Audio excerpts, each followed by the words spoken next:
Welcome to the Engagement Fit Drive podcast. I'm Andrew Aubrey.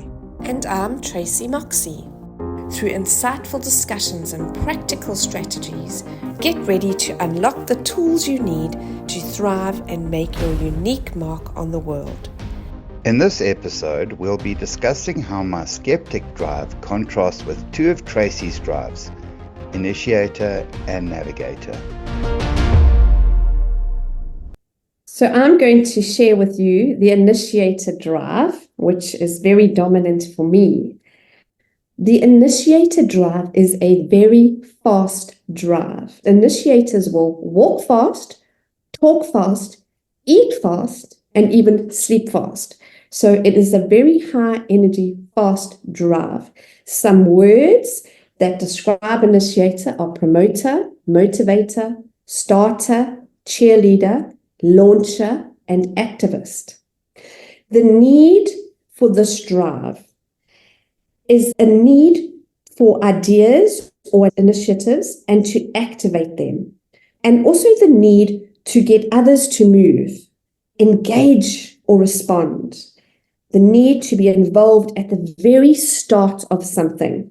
So hence the word initiator, the beginning. So I don't have to be involved at the end of something, but initiator definitely at the beginning.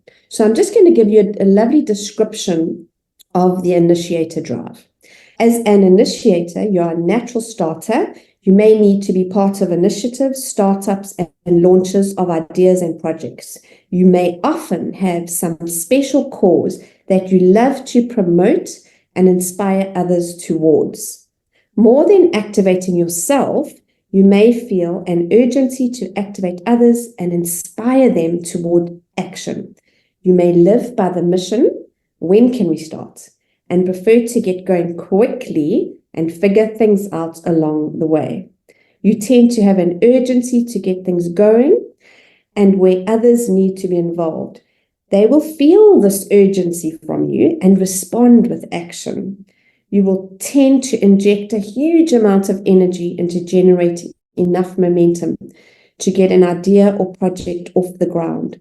However, you may find that once you've done this, you have little energy to follow it through and may prefer to hand it over to others at this point.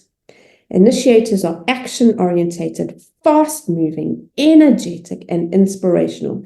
They thrive in conditions where they have the opportunity to direct their energy and urgency towards activating others and being part of the action or movement themselves. So from that description, you've picked up there the urgency, the high energy, the need to get others moving and getting going into doing something. And this drive, when it is mismanaged, it is impulsive. They will speak before they even have thought, because the initiator, remember, is an accomplishing drive. It's not a thinking drive. It's an action. Let's go. Let's do it.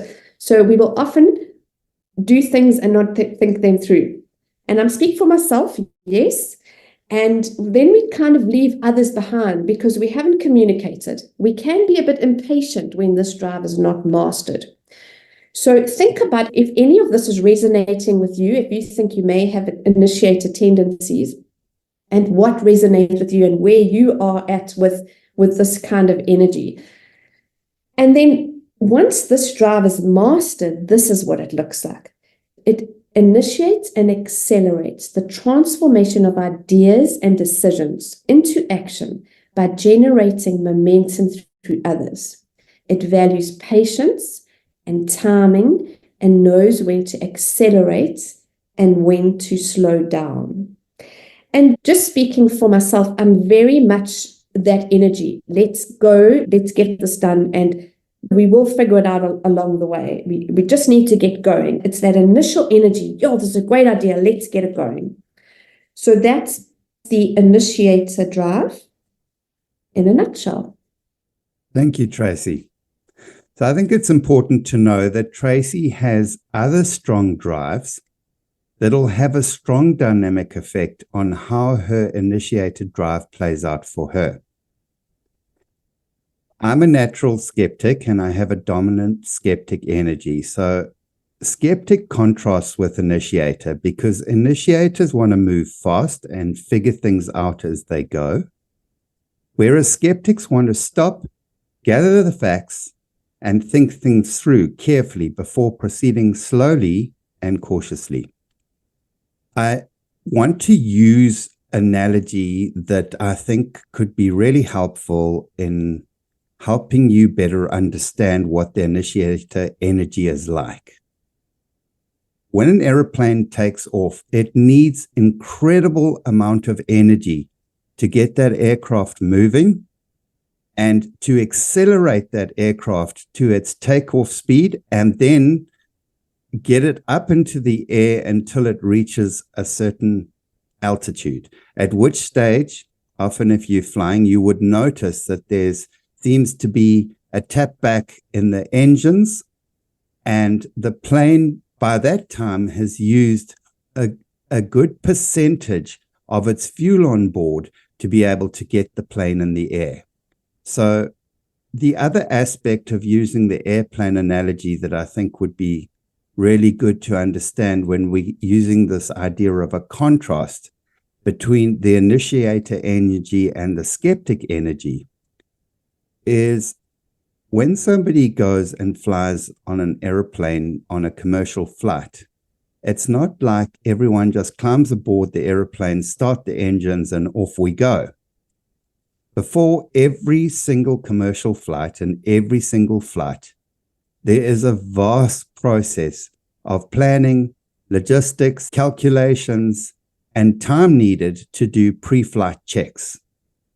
And then once the airplane is fully loaded and everything has been calculated, then the airplane can begin the pushback and get ready to take off. And that might give you a little bit of a clue into how those two energies play out. So Tracy, I have a couple of questions and I'm very interested to hear how you resonate with these questions.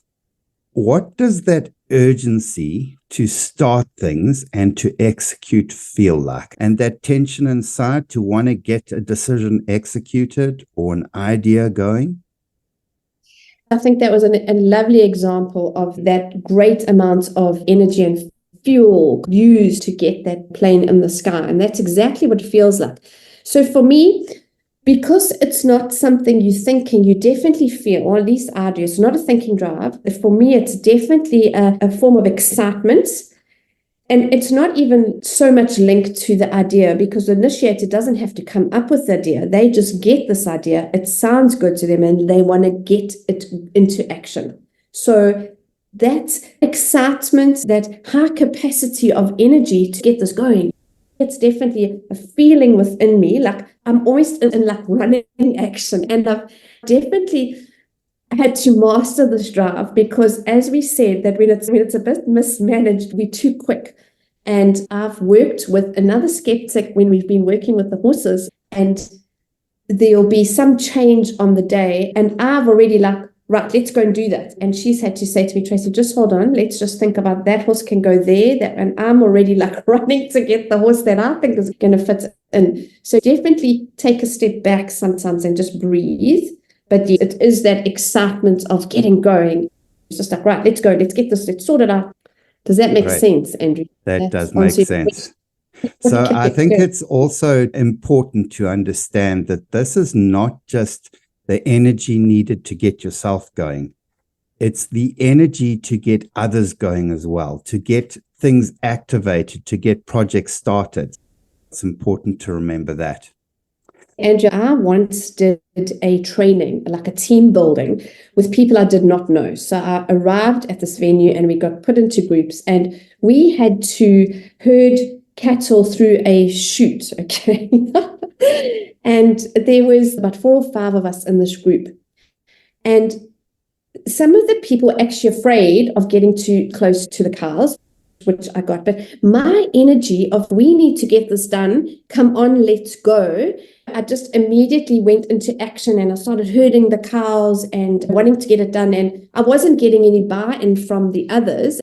And this could have been managed much better from my side, but it needed to be done. And if nobody else was going to do it, I couldn't create that because they were nervous. I got the cows into the chute, but afterwards, the feedback I got was that I was being a bit bossy and obviously not communicating properly. So that was a lesson for me in how do you get people to be more involved in doing something where there's fear, where they could be kicked. You have another dominant drive that plays strongly to patience. So I'm interested to hear your perspective on what your relationship is towards this drive's tendency to be impatient. We're speaking about my initiator drive. Yes. For me, Andrew, I've got to think about what I am doing. If it is something that just involves me, if it's my own business or what I've got to do for myself, it's very different. I can just go, I'm not having to communicate with anybody. There's definitely things that I've changed where I would just run and launch into something. I'm definitely now thinking a little bit, is this a good idea? Should I put some more thought behind it?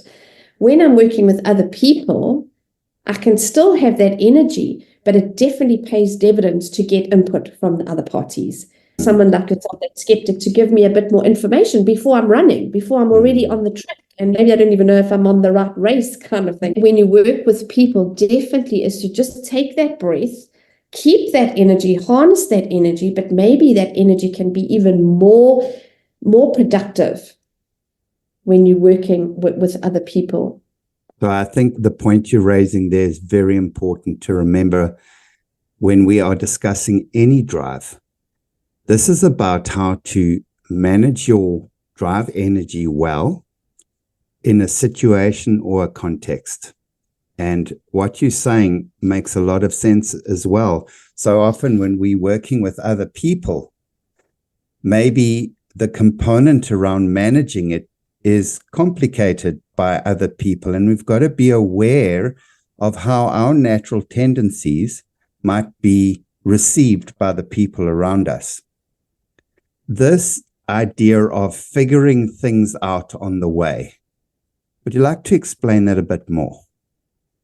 Because we have this high energy to get going, I don't think about any obstacles. It's just the need to get going. And with that, I think comes a lot of confidence.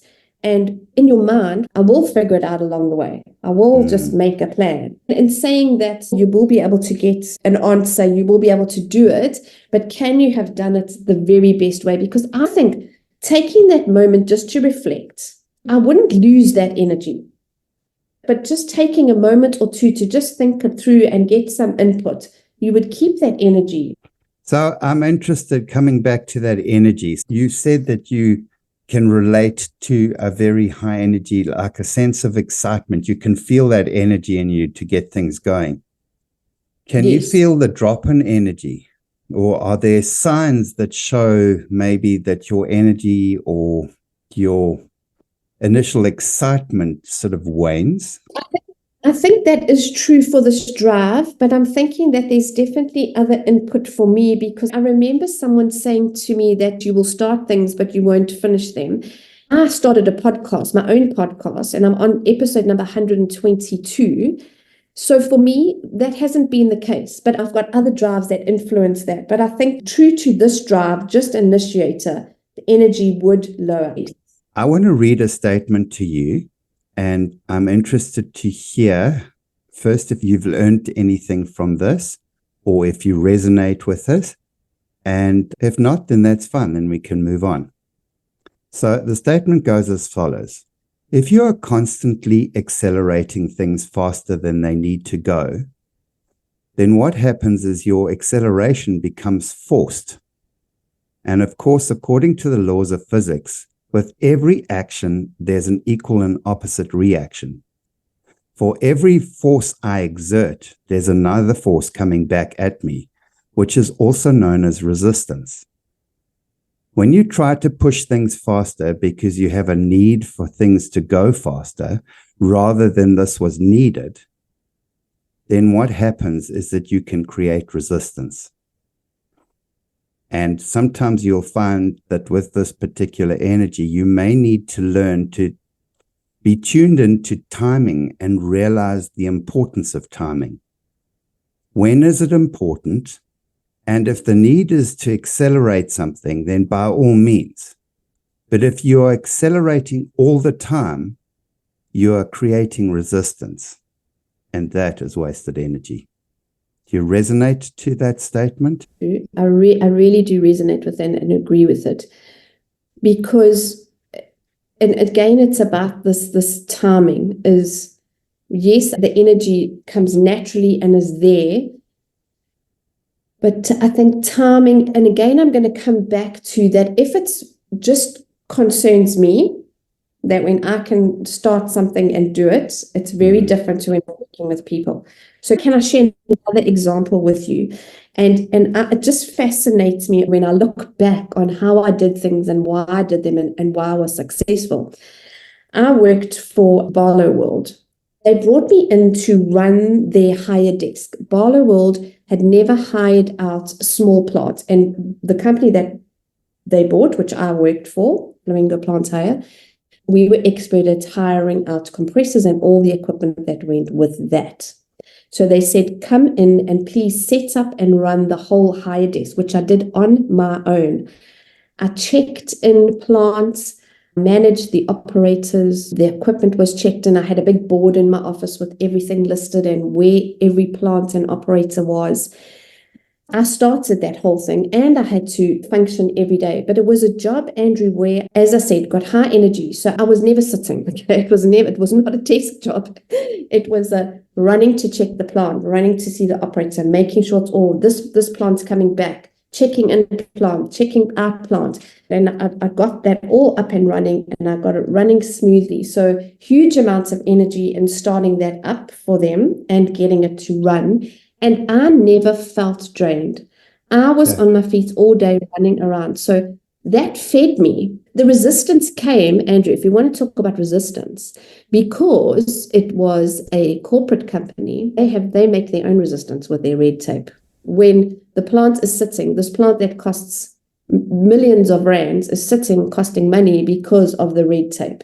That was very frustrating for me. And that definitely would affect my energy and my enthusiasm to get this done. We're going to now unpack the Navigator drive, which is one of my dominant drives. I love all my drives. Okay, so the Navigator drive is a thinking drive, and the Skeptic is also thinking drive. So that's why we're showing you the contrast of these two. The needs of the Navigator. I need the authority and freedom to make decisions on the go. I need fast-changing projects that demand quick thinking. I need reactive support when navigating various options. I decide, but others execute. So the Navigator, once again, is another fast drive. Some words that describe Navigator: change, decisions, agility, navigate, options, proactive. The description of this drive. As a navigator, you may thrive in dynamically changing environments and may often initiate change yourself. You may enjoy challenging situations that draw on your ability to instinctively evaluate lots of options quickly and make fast decisions on the best route forward.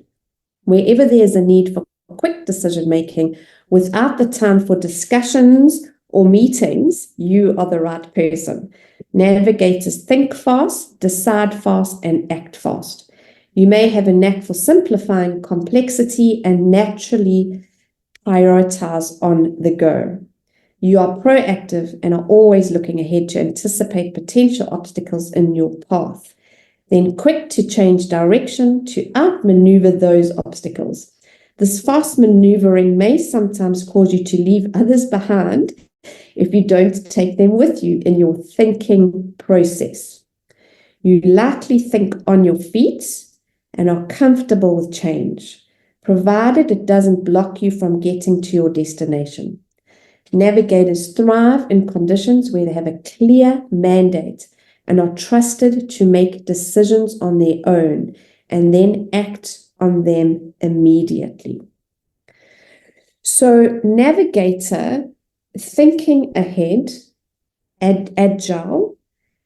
And literally, when they say think on your feet, this really is, we can make decisions then and there. We can outmaneuver, and there that word agility really plays in this drive. So it's a very fast-thinking drive. Because it's such a fast-thinking drive, we can often leave people behind. So when this drive is mismanaged, we can leave others behind because we're so far ahead. We've already thought 3 or 4 steps ahead. So we have to learn to communicate. When this drive is mismanaged, it is because of communication. Other drives cannot even comprehend the speed with which we have already thought the next 3 moves. So communication is key for this drive. And then what this drive looks like when it's mastered, it proactively anticipates obstacles and challenges, then quickly gathers relevant information to inform and generate options, then selects the best routes and changes direction fast to outmaneuver the obstacles and navigate the way forward, effectively communicating the reasoning behind the changes to those whom they are leading. So for a navigator, the fastness of this drive, the capacity to which we can quickly change direction, change our way, others' heads are spinning. And this is where communication, this is where we need to breathe and say, this has come up. This is why we're now going to move in this direction, and this is how we're going to move in this direction. So communication is very important because if not, we can be way too fast and impatient. Tracy, so where the skeptic contrasts with the navigator is that navigators are comfortable making fast decisions that bear high consequences, whereas skeptics need time to gather the facts, analyze, and think things through carefully. And sometimes what you'll find is that a navigator and a skeptic might miss each other in this situation. When you ask a navigator a question, and before me, the skeptic, has finished the sentence, sometimes they've given me an answer, me as a skeptic will tend to think that person's not even thought about what I've just said. They've just given me the first thing that came out of their mouth. This is not always true. With a navigator, they think so fast, they literally do have an answer. For a skeptic, though, it may feel that it's not even possible. And this is because you are thinking like a skeptic. It is so interesting to understand the decision-making styles between these two. So the navigator is dynamic navigation. It is very similar to the Waze app, where you punch in a destination and the app picks up where your current location is. And then as you're traveling, the app is dynamically scanning ahead all the time for potential obstacles. And should an obstacle appear, it changes course and adjustment to that exact same destination. And why this drive is so fast is that it needs to navigate around the obstacles that they see. Whereas the skeptic has far more need for time to be able to think things through, to analyze the risk that they might see, and to come up with a decision that they feel they've given due diligence to. And that potentially highlights the difference between the two ways of making decisions. I'll give you another little example of having this navigator drive and how it plays out for me. Because I went to do a talk last year, which I had prepared all on PowerPoints, and I got to the venue and it would not work. They were having issues with their tech stuff. So I had to do the presentation, just me speaking, no PowerPoint presentation. And this drive enables me to think on my feet and say to myself, I'm prepared, I know what I'm going to say. Maybe it's not going to be to the actual point of every point I had on the presentation, but my thinking is nobody knows what I was going to say. I'm just going to give the presentation. And it actually ended up being such an amazing presentation because I wasn't presenting it on PowerPoint. It was much more interactive. I interacted with the audience. I asked for feedback. I asked questions. So that's the navigator, that agility, being able to navigate, to be proactive, to change. It gives a lot of confidence. Very interesting, Tracy. I was just thinking about that example that you've just used and how I would respond in that situation. And I think as long as I had my content prepared and I was well prepared, I could adjust to that problem. But the difference will be not as fast as you do it.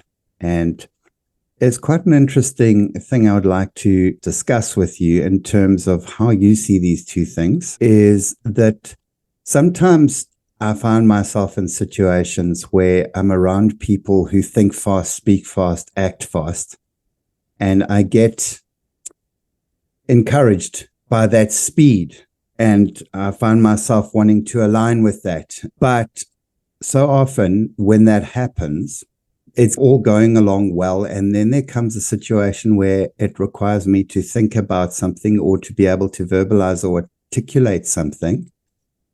And that's where that handbrake might go up a little bit in terms of what I need in this particular situation. I'm feeling like might be losing control here a bit. And sometimes it's just recognizing that I'm trying to speak too fast and slowing down and adapting so that my mind and what I'm trying to say is in sync. From my perspective, I have had to learn through coaching and being with my clients. I've got to learn to actually tone down my energy sometimes. So that's very interesting that you upping your energy and coming out of your comfort zone and moving a bit faster. I think the more we pay attention to the people we are around and watch their body language and maybe ask more questions and actually take note of what's happening around us, sort of be more present. I think that can be a huge benefit to everybody.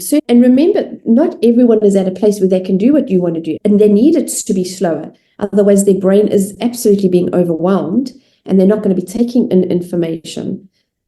So it's meeting people where they're at once again. Sometimes we need to be fast and sometimes we need to slow down because all different things are happening around us. This navigator drive plays to high pressure situations where something's come up and we need to navigate our way through it. We don't have to lead our whole life like this. And this is what I've had to learn. You can slow down, you can listen, you can get more information, and maybe somebody else can take the lead. I don't always have to take the lead. Interesting in listening to you talk there. I think the thing that came through, and we've already said this in describing how these two drives contrast, is there might be situations where, as with a strong skeptic energy, the need to slow down and put the brakes on is when me with that particular drive considers the consequences are going to cost something, or it needs more time around due diligence. And that's where typically the skeptic way of thinking is to slow things down and to make sure that we are analyzing, we're doing the due diligence to what it could potentially cost and where the risks and how do we mitigate that. And once that's all been resolved and sorted out, then we can move forward again. And I think to the point around communication, there are going to be times in life where you need somebody to make the call very fast because of a situation that's playing out. And that's where your navigators really play strongly. You want somebody to make the call, and the point is to get around the obstacle that we see coming.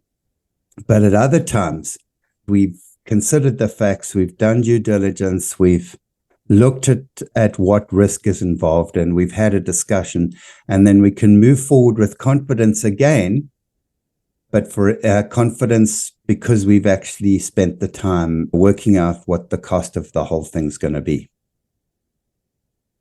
beautifully said, Andrew. And that word communication, especially when we are in the team environment, where knowing our drives and understanding how we think, right? These are both thinking drives, the navigator and the skeptic, how we think. And when you know how your team members think, and as you understanding your way of thinking and the reason you think your way, it's given you confidence. And with that confidence, you will be able to step up to the navigator and say, this is what I'm thinking. This is where I'm coming from. And give the navigator more information. And that navigator to actually slow down and go, right, let's listen to this and think this through a bit more. I think that's where the power of these dynamics come into play, that you are going to definitely think of things that the navigator hasn't even had time to think about because they're so far already into making their decisions. But these drives enable us to identify with ourselves, give us the confidence to share the way we do things. And it can only make teams stronger, and therefore much better decisions are going to be made ultimately. Yeah. Well, thank you so much, Tracy. Thank you for this time again today, and really hope that this has been valuable and better understanding how these two drives, Initiator and Navigator, might contrast with the skeptic, and also the value that these drives bring in different contexts or situations. So we hope you have enjoyed this time with us, and thank you, Tracy. Thank you for joining us on this episode of the Engagement Fit Drive podcast. We hope you found invaluable insights that will empower you on your path to self-discovery and fulfillment.